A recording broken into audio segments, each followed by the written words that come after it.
आकाशवाणी रांची से प्रस्तुत है समाचार ध्वनि चित्र।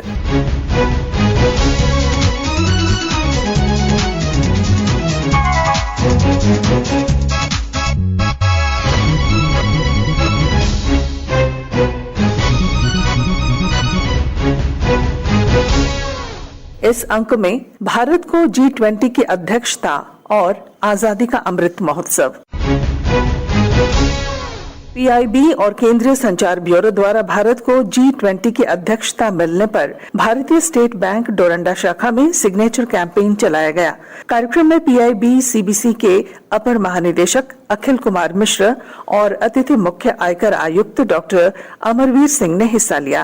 कार्यक्रम को संबोधित करते हुए डॉक्टर अमरवीर सिंह ने कहा, सूचना एवं प्रसारण मंत्रालय भारत सरकार के तहत केंद्रीय सूचना ब्यूरो द्वारा भारतीय स्टेट बैंक रांची के साथ मिलकर आज हमारे देश को G20 की अध्यक्षता मिलने के उपलक्ष्य में एक सिग्नेचर कैंपेन का आयोजन किया जा रहा है। G20 की अध्यक्षता मिलना हम सब देशवासियों के लिए, हमारे देश के लिए और हमारे देश के नेतृत्व के लिए एक बड़े गौरव की बात है। यह एक ऐसा अवसर है जिस पर हम सभी को अपने देश की शक्ति, सामर्थ्य और संस्कृति को विश्व के सभी देशों के समक्ष रखने का अवसर मिलेगा। उधर केंद्रीय संचार ब्यूरो गुमला और करीम सिटी कॉलेज जमशेदपुर द्वारा संयुक्त रूप से अमृत महोत्सव, फिट इंडिया और G20 शिखर सम्मेलन पर आधारित 3 दिवसीय चित्र प्रदर्शनी सह जागरूकता कार्यक्रम आयोजित किया गया। कार्यक्रम का आरंभ कॉलेज के मास कम्युनिकेशन विभाग की छात्रा ओलिविया विश्वास के कथक नृत्य से हुआ। वक्रतुंड महाकाय सूर्यकोटि समप्रभा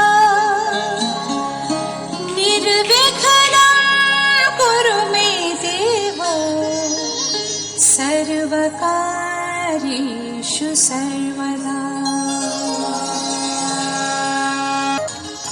स्वागत गान के बाद करीम सिटी कॉलेज के मास कॉम विभाग की हेड नेहा तिवारी ने अपने विचार व्यक्त करते हुए कहा, आजादी के अमृत महोत्सव पर, आजादी के उन 75 सालों पर जो हमें उस कठिनाई की याद दिलाते हैं जो वर्षों संघर्ष के बाद, जो वर्षों शहादत के बाद, जो वर्षों अपना पसीना और खून गंवाने के बाद हमें हासिल हुई है। ये आजादी किन कुर्बानियों का नतीजा है, ये जानने के लिए और उन स्वतंत्रता सेनानियों को पहचानने के लिए ही भारत सरकार ने इस कार्यक्रम का आयोजन किया है। 75 सप्ताह चलने वाले इस कार्यक्रम में हम कहीं ना कहीं इससे जुड़कर निश्चित रूप से उन संघर्षों को याद कर रहे हैं जिनकी बदौलत आजादी का अमृत हमारे हिस्से आया है। कॉलेज के ट्रस्टी सैयद अशफाक करीम ने स्वतंत्रता सेनानियों को याद करते हुए अपने संबोधन में कहा, आजादी का Amrit Mahotsav government of India का एक प्यारा सा इनिशिएटिव है to celebrate and commemorate 75 years of our country's independence. वो साल 1857 का था जब वॉर ऑफ इंडिपेंडेंस की पहली शुरुआत, पहला रिवोल्ट बैरकपुर से हुई। It started as a reaction of the Indian soldiers of East India Company to the grease of the new cartridge they were compelled to use. और फिर consequently उसके बाद महात्मा गांधी जी, भगत सिंह जी जैसे हमारे पुरखों ने अपना जीवन त्याग कर उस तूफान से इस कश्ती को संभाल कर लाए और हमें सुपुर्द किया कि इस देश को संभाल कर रखने के लिए। आज हम इस मंच पर उन यादों को ताज़ा करने के लिए इकट्ठा हुए हैं। And I stand humbled and privileged कि गवर्नमेंट ने हमारे करीम सिटी कॉलेज को चुना इस 75 years of आज़ादी के महोत्सव के लिए। कंट्री का बंटवारा हो रहा था और उस समय एक शख्स मिस्टर करीम ऐसे थे जो उस बंटवारे और हंगामे के बीच प्री इंडिपेंडेंस डेज 1946 में करीम एजुकेशनल कॉम्प्लेक्स की नींव डाल रहे। ये एक बड़ी दूरअंदेशी की बात है कि हिंदुस्तान ही हमारा मुल्क है और हमारे बच्चों को यहीं बड़ा होना और पढ़ना है।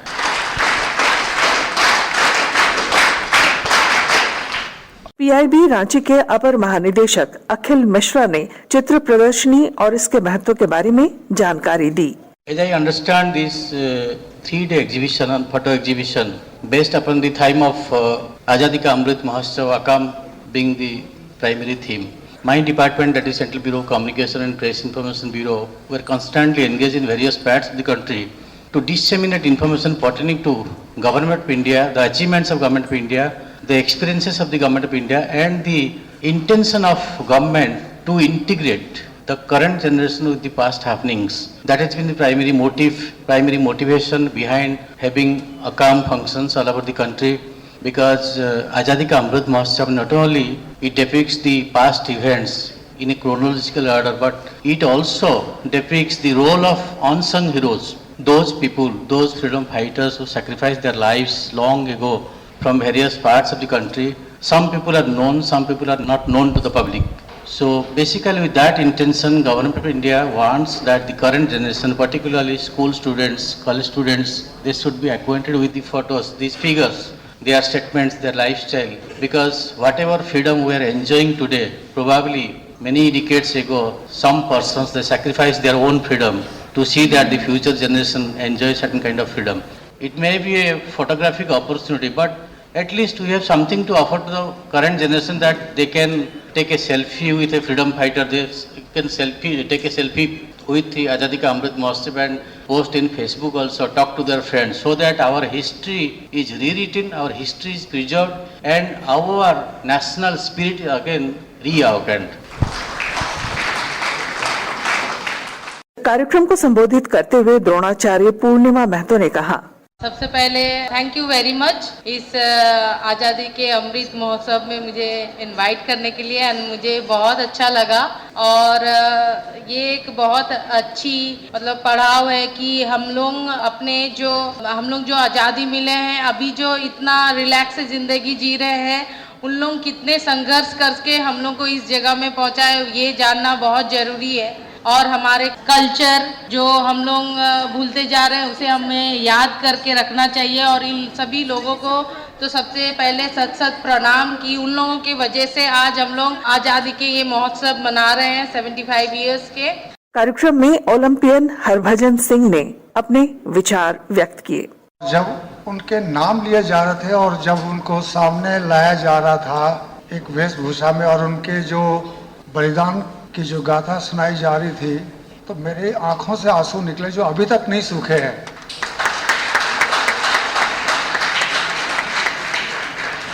हमें एक खुले वातावरण में रहने के लिए और आज़ादी पूर्वक अपना जीवन यापन करने के लिए उन्होंने अपने आहुति दी, अपनी जान दी, अपनी शहादत दी, अपने आप को निछावर कर दिया। क्या उनमें जीने की भावना नहीं थी? वो भी तो जीना चाहते थे, वो भी तो किसी के बच्चे थे, किसी की बेटी थी, किसी का बेटा था, किसी का पति और किसी की बहन थी।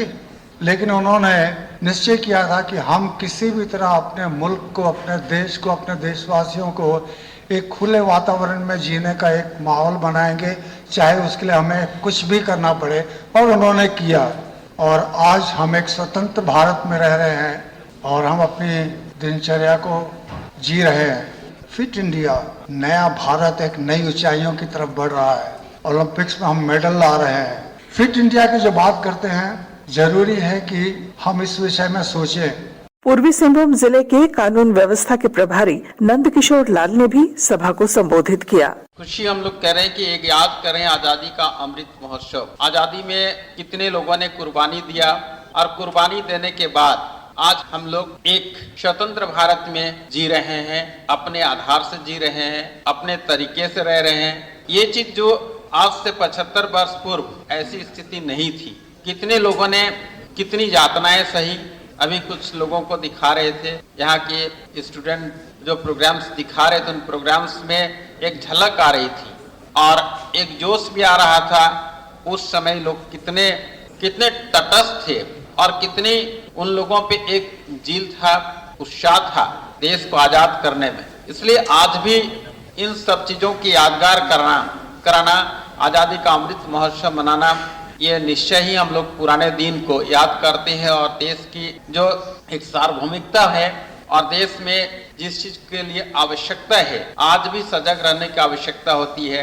कार्यक्रम के मुख्य अतिथि कोल्हान विश्वविद्यालय के कुलपति डॉक्टर गंगाधर पांडा ने अपने विचार व्यक्त करते हुए कहा, जिंदगी और कुछ भी नहीं, तेरी मेरी कहानी है। और मैं देखता हूँ आज इस उम्र में वो गाना का जो रस है वो तो श्रृंगार है, लेकिन मैं उसको इससे जोड़ता हूँ, जिंदगी कुछ भी नहीं, जो बीत गए हमारे जो सुपूत है भारतवर्ष के, उनके साथ हमारी जो कड़ी जुड़ी है, ये कुछ भी नहीं।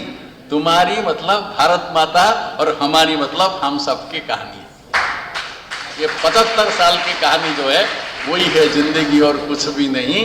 तेरी मेरी कहानी है, तेरी मतलब भारत माता और हमारी मेरी मतलब हम लोगों की कहानी है।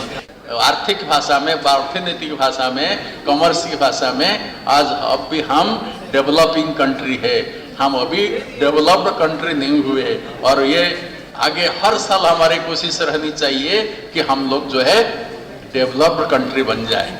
आज़ादी का अमृत महोत्सव ये भारत सरकार एवं राज्य सरकार दोनों मिलकर के बनाते हैं। किसके लिए? हम लोगों के लिए। और ये जो हमारे छात्र है ये भारत को पहचाने, क्योंकि हम तो जी चुके हैं इस धरती को आज़ाद करने के लिए। जिनने क्विट इंडिया मूवमेंट कराया था, इन अंग्रेजों को यहाँ से खदेड़ कर निकाला था, वो अस्मिता अपने पूर्वजों के प्रति हमारी भक्ति भावना रहनी चाहिए। और हम आज़ाद भारत में जो घूम रहे हैं इसका जस उन लोग को जाता है। हम लोग रहन सहन से, भावना से, ब्लड से सब भारतीय बने और भारतीय होने का गर्व करें। अगर इतना हो जाएगा तो भारत एक श्रेष्ठ राज्य हो जाएगा। भारत विश्व गुरु था और विश्व गुरु बनेगा। कार्यक्रम के दौरान मास कॉम के छात्रों ने स्वतंत्रता सेनानियों की वेशभूषा में रैंप वॉक के माध्यम से अपनी प्रस्तुति दी, जिसका संचालन साहिल अस्थाना ने किया। आजादी के अमृत महोत्सव के उपलक्ष्य में आज हम मास कम्युनिकेशन विभाग करीम सिटी कॉलेज के विद्यार्थी भारत के स्वतंत्रता सेनानियों को याद कर रहे हैं, जिन्होंने भारत की आजादी के लिए संघर्ष करते हुए शहादत हासिल की। इनमें से कुछ इतिहास के पन्नों में सुनहरे अक्षरों में दर्ज हैं, तो कुछ कहीं छिपे रह गए। रैंप वॉक के माध्यम से आइए हम फिर अतीत की यात्रा करें और हमारे उन स्वतंत्रता सेनानियों को जीने की कोशिश करें जिनके बदौलत आजादी का अमृत हम सब पर छलका है। अंग्रेजी सरकार को हिला देने वाले और महज 18 वर्ष की उम्र में फांसी के तख्ते पर झूल जाने वाले खुदीराम बोस, गांधी जी के आह्वान पर आजादी के हर आंदोलन में शामिल होकर जेल जाने वाली बसंती देवी, इनकलाबी विचारों से पूरी दुनिया को नई राह दिखाने वाले क्रांतिकारी शहीद आजम भगत सिंह, अपने साहस और शौर्य से अंग्रेजों के छक्के छुड़ा देने वाली झांसी की रानी लक्ष्मीबाई, एक पेड़ पर चढ़कर 2 दर्जनों से अधिक ब्रिटिश सिपाहियों को मौत के घाट उतारने वाली लखनऊ की उदा देवी, महिलाओं को आजादी के आंदोलन के लिए संगठित करने वाली सरोजनी नायडू, दुर्गा भाभी, 1780 में अंग्रेजों के खिलाफ खड़े होने वाली पहली वीरांगना रानी वेलु नचियार, कित्तूर की रानी चिन्नम्मा, छद्म भेष धरकर 1857 की क्रांति में अंग्रेजों से मुकाबला करने वाली महारानी लक्ष्मीबाई की हम शक्ल झलकारी बाई, 1857 के भी 70 बरस पहले अंग्रेजों के खिलाफ सशस्त्र आर्मी बनाने वाले झारखंड के धरती के लाल तिलका मांझी। इसके साथ ही आकाशवाणी रांची से समाचार ध्वनि चित्र का आज का संस्करण समाप्त हुआ। हर शनिवार ये कार्यक्रम रात्रि 7:45 बजे समाचार एकांश द्वारा प्रस्तुत किया जाता है। संपादक अब्दुल हमीद, प्रस्तुतकर्ता अरविंद कुमार और प्रवक्ता पूनम किरकेट्टा।